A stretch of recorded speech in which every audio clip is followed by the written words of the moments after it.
나도 부자 머니 트레이너 윤창원입니다. 오늘은 내 자신을 투자가로 만들 수 있는 투자법 말씀드리도록 할게요. 네.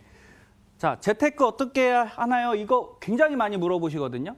전 맨날 들어요. 그런데 답은 다들 또 알고 계세요. 많이들 이런 내용을 들으셨으니까. 자, 10년 평균으로 보면요. 주식이 가장 수익률이 높더라.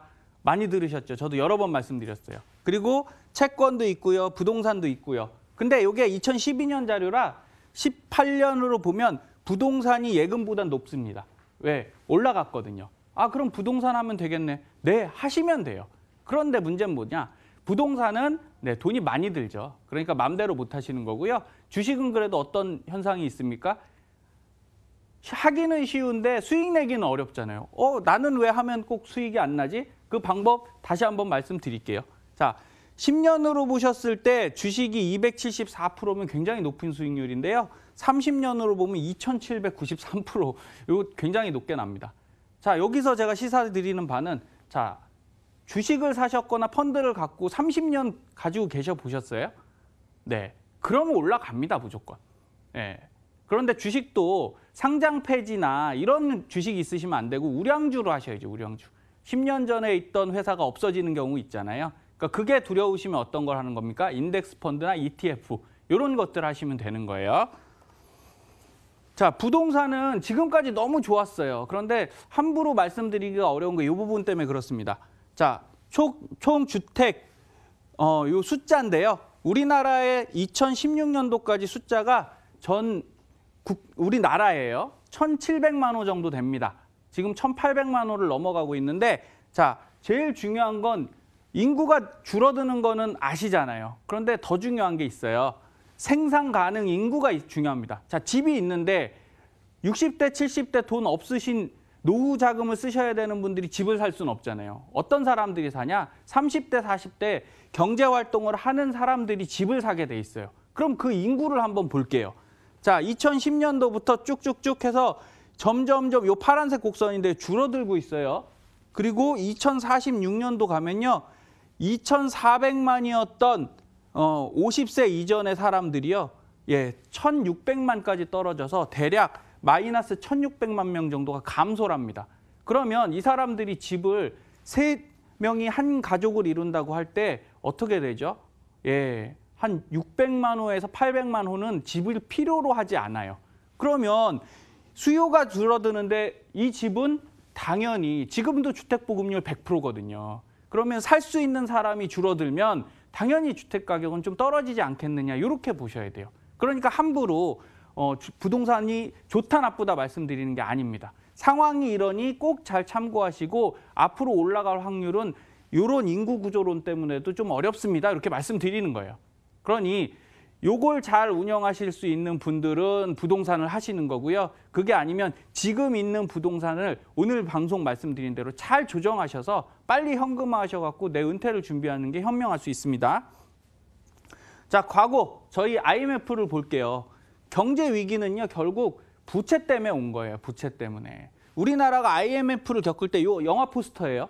국가 부도의 날이라는 최근에 개봉한 영화가 있죠. 그 포스터에서 보면 한국의 경제 위기는 없다. IMF 당시에 저희 나라 OECD에도 가입했고요. 굉장히 잘 나갔습니다. 경제가 나쁘지 않았어요. 그런데 뭐 때문에 그랬냐? 이런 회사들, 우리나라에 있는 그룹들이요.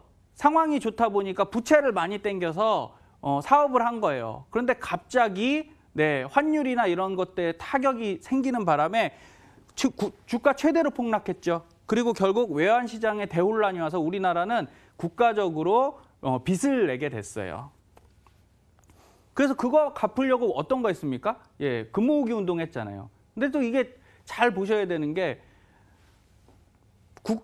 금융위기는요, 닥치는 게 중요한 게 아니라 해결안이 중요합니다. 이런 말씀 드리는 거는 자, 금모으기 운동을 했어요. 그래서 금을 잘 모아서 자, 해외로 팔았던 것까진 좋은데 여기서 우리가 경험이 없다 보니까 한 3가지 정도 실수를 했어요. 첫 번째는 뭐냐? 자, 우리나라에 있는 금을 모아서 해외로 보냈지 않습니까? 그러니까 첫 번째, 있는 국고가 외국으로 나갔는데 그 값을 제대로 못 받았어요. 급하다 보니까 예를 들어 10만 원에 팔 거를 6만 원에 파는 거죠. 그리고 이 금이 나갈 때 금반지를 녹여서 정말 제대로 정제해서 제대로 된 제품을 내보냈으면 6만 원이 아니라 30% 정도 더 많이 받아서 7만 8천 원에 팔 수 있었는데 급하다 보니까 그런 것들을 못했어요. 그럼 결국은 어떻게 됐냐? 10억짜리를 예를 들어 6억에 판 거예요. 그럼 마이너스 4억이 손해본 거죠. 그러니까 결국은 빚을 지게 되면 내가 자산 가치를 떨어뜨릴 수밖에 없습니다. 그리고 두 번째는 그러면서도 금을 수입을 안 했을까요? 우리는 금을 계속 해외로 보내면서도 또 수입을 했어요. 왜? 필요하니까. 그래서 결국 우리가 보내고 사고 하면서 오히려 거꾸로 손해본 부분도 있다. 이런 것들이 많이 있으니까 앞으로는 어떻게 하셔야 되는지 제가 이런 말씀 드리는 거예요. 위기가 올 때는 냉철하게 판단해서 과거를 확인한 후 대책을 세우는 게 중요합니다. 마음만 급하다고 그냥 눈에 보이는 거 막 하면 안 되는 거죠. 그래서 미리 준비하는 시청자님들 꼭 되셨으면 좋겠고요. 자, 요거는 책이죠. 부의 추월 차선이란 책이 있어요. MJ 드마코라는 분이 쓰신 건데, 자, 여기 보시면 인도 차선이라고 있죠. 제가 이 책을 그렇게 아주 좋아하진 않습니다. 왜냐하면 이 추월 차선으로 가기 위해서는 굉장한 창의력이 요구가 돼요. 일반 사람이 이걸 할 수 있는 건 아니에요. 그러면 우리가 100명이면 100명 다 이런 대단한 일을 할 수 있냐? 그렇지 않잖아요. 그거는 몇 명만 할 수 있는 거라 싫어하는데 그래도 생각은 해볼 수 있는 거죠. 아까 말씀드린 대로 60대 할머님들이 유튜브에서 돈 버시는 세상인데 왜 우리는 안 하고 있는 겁니까? 할 수 있잖아요. 그래서 노력이 필요하다. 그래서 저는 이것만 강조드릴게요. 추월 차선으로 갈 땐요. 빚은 나만의 시스템으로 설계해야 된다. 빚을 막 쓰시면 안 돼요. 꼭 필요한 때만 쓰셔야 되고요. 시간은 돈보다 소중하게 사용하다. 이게 가장 중요합니다. 여러분이 갖고 있는 시간은요. 돈보다 소중할 수 있어요. 그러니까 하루하루 1년, 2년을 되게 잘 생각하셔야 되고요. 배움이 멈추는 동시에 성장도 멈추지 않는다. 자, 은퇴하셨다고 배우는 거 멈추시면 안 됩니다. 세상은 되게 빠르게 돌아가고 있고요. 그런 데서 여러 가지 포인트를 잡으실 수 있어요. 자, 나로 감명받은 사람 수가 돈이다. 결국은 혼자 사는 거 아니에요. 돈만 있으면 안 되고요. 주변과 같이 조화롭게 살아갈 수 있는 게 중요하다. 이렇게 말씀드리고요. 내 시스템과 투자를 통해 나는 부자가 될 수 있는 거예요. 그래서 돈만 많은 부자 말고 저희가 늘상 말씀드리는 행복한 부자 되시게끔 저희가 도와드리고 있습니다. 그래서 자본주의 사회에선 결국은 투자가가 가장 상위에 서 있어요. 자, 봉급생활자 대부분 봉급으로 생활하시죠. 이런 것들을 아까 부의 추월 차선에선 인도 차선이라고 하는 거예요. 그냥 천천히 가는 거죠. 셀프 임플로이드 자영업자와 혹은 전문직. 자, 의사, 변호사도요. 결국은 이거예요. 사업가. 그러면 서행 차선에 있는 겁니다. 월급 받아서 생활해야 되고요. 사업가와 투자가만 추월 차선에 있는 건데, 자, 우리나라가 지금 노동주의 사회가 아니죠. 자본주의 사회예요. 그럼 결국 뭐다? 내가 노동을 해서 제공해 갖고는 큰 돈을 벌 수는 없습니다. 자본이 있어야 돼요. 근데 최근에 중산층들이 갖고 계신 문제 하나 말씀드릴게요. 자본가들은 돈이 많겠죠. 그럼 대부분 일하시는 분들은 그 자본가가 아니잖아요. 그런데 여기 보세요. 황금 만능 소비 성장 소유욕. 나는 부자가 아닌데 부자처럼 보이고 싶어 하세요. 그러니까 소비를 어떻게 하십니까? 부자와 같이 하시는 거예요. 그러면 절대 못 따라가요. 이걸 좀 줄여주셔야 되고요. 자, 삼성전자 지금 영업 이익 보시면 계속 올라가잖아요. 자, 주변에 삼성전자 다니는 자녀분 있는 친구들 있으시죠? 부럽잖아요. 아, 그 아들 삼성전자 다녀. 근데 제가 하나 말씀드릴게요. 삼성전자 다닌 거지 삼성전자의 투자자는 아니에요. 그렇죠? 그럼 우리가 그 삼성전자를 안 다니고도 투자가가 될 수 있는 이유는 삼성전자의 주식을 사시면 돼요. 그러면 그 친구가 나를 위해 열심히, 그 친구의 아들이 나를 위해 열심히 일을 하고 있는 겁니다. 그래서 보시면 개인은 삼성전자 걸 샀다가 팔았어요. 기관들이나 외국인들은요 계속 유지를 좀 하고 있습니다. 결국 뭐냐? 돈 있는 사람들은 회사의 가치를 계속 사고 있어요. 시청자님들, 주식을요 단기적인 수익을 내기 위해서 팔았다 샀다 하는 도구로 보지 마시고요. 장기적으로 내가 투자가가 될 수 있는 방편으로 생각하신다면 장기 보유해 주십시오. 그게 가장 좋은 방법이고요. 그래서 자, 존 보글, 벵가드사를 창업한 존 보글은 이런 얘기했어요. 건초 더미에서 바늘을 찾으려고 하지 말고 건초 더미를 통째로 사라. 그래서 인덱스 펀드 하시라는 말씀이죠. 시간은 당신의 친구고 충동은 당신의 적이다. 왜 개인이 주식 투자하면 실패하냐면요. 잘 가다가 흔들려요. 감정의 컨트롤을 할 수 없어서 손해보게 되고요.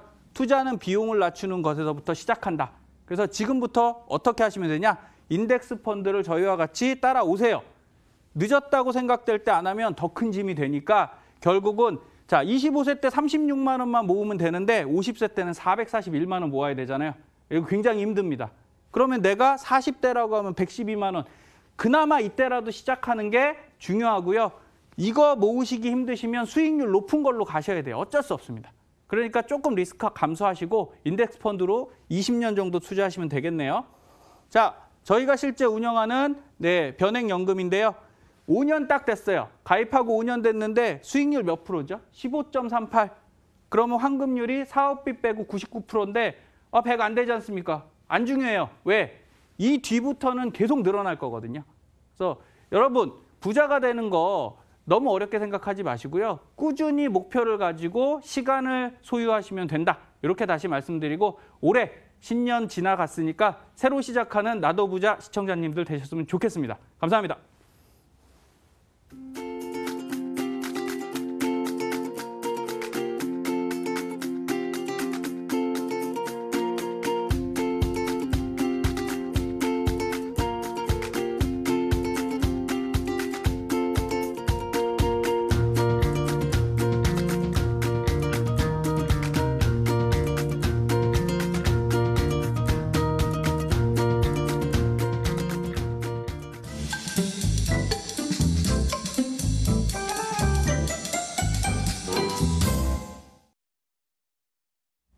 네, 윤창원 전문가님의 강의를 들으니까요. 투자에 대한 자신감이 붙는 것 같습니다. 또 앞서 상담해 주신 은퇴 플래닝까지 정말 많은 도움이 됐는데요. 이렇게 저희와 함께 하신다면 알찬 정보를 가져가실 수 있습니다. 방송을 보시다가 궁금한 점이 생기시면요. 화면에 보이는 번호로 연락을 주시면 저희가 자세하게 상담 도와드리도록 하겠습니다. 그럼 머니 토크쇼 나도 부자 준비한 순서는 여기까지고요. 다음 주 월요일에 다시 같은 시간에 찾아뵙도록 하겠습니다. 시청해 주신 여러분 고맙습니다.